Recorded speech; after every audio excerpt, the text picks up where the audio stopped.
Right now, I feel like the walking dead. Everything's a bit hazy and blurry now. I don't even know if I was fully alive when I lost her. I sit here, full of regret, and hope the kind strangers can help me find her again. Madam, please be seated. Could you tell us a bit more about her last whereabouts? I think it was whilst I was out shopping with my friends. I was laughing really loud that day. I left the house at around 9:15 and I took my headscarf off as soon as I left. Or it might have been when I was at that party. I'm not sure now, to be honest. I think I lost her gradually. At first I had huge hesitation from taking any steps that might jeopardise her safety. But as I became more careless, my safeguarding defences became weaker. You know when you take your eye off the ball, then a sequence of events begins, until I lost her completely. I was so out of it I cannot really remember. All I know is that she's been missing for a while. It is so important that I find her, because without her, my life is meaningless and incomplete. Madam, why did you not keep an eye on her? I began to fidget nervously and out of habit began scrolling through my phone at my Instagram account. My own beautiful, coal-darkened eyes stared back at me. Madam, please refrain from using your phone. Do you think that social media can help you find her?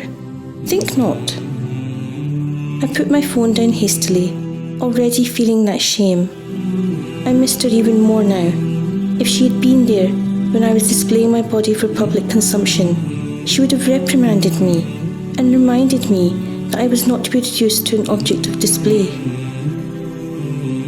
My worth surely is defined by the beauty of my soul, my heart, and my moral character. And this is the defining characteristic of my faith. What was I thinking? I had sacrificed my true beauty just for compliments and a few Instagram likes, even though on the day of judgment, no one would look at me twice. Heedless, heedless, heedless. It was in fact entirely my own fault that she was missing right now. I almost forgot who I was when I gave my lower self the power to guide and lead me. Madam, unless you answer our questions, it will be extremely difficult to find her now, but not impossible. You do understand the gravity of our line of questioning? I nodded gravely. When I lost her, I felt like I was dying, and now I just wandered around like a zombie, dead inside. My heart was created to honour the life breathed into me by my Creator. And this painful loss is excruciating for a human. I remember being alive, but now my heedlessness had made me unconscious. It is not befitting for the living human heart to be so careless and abusive. It is an extreme lack of courtesy to our Creator and the honour bestowed upon humanity. I'm sorry, I whispered under my breath. I really want to find you again. I miss how honoured and worthy you make me feel. Madam, could you give us a full description, please? Well, I've known her for a long time. She's been a great protector to me, and she always leads towards goodness. She was so good, in fact, and it is only because of her that I stopped doing some major sins. But without her, I feel like I could just do whatever I want, say what I want, and look at whatever I want. Other people used to encourage me to be careless with her. They said it was old-fashioned and made me appear submissive and too shy in a society where aggressive dress and speech is valued. They said that listening to her would never get me anywhere. But all of her was good. All of her was good. I realised too late. Madam, before you leave, we must take full details of her name and address.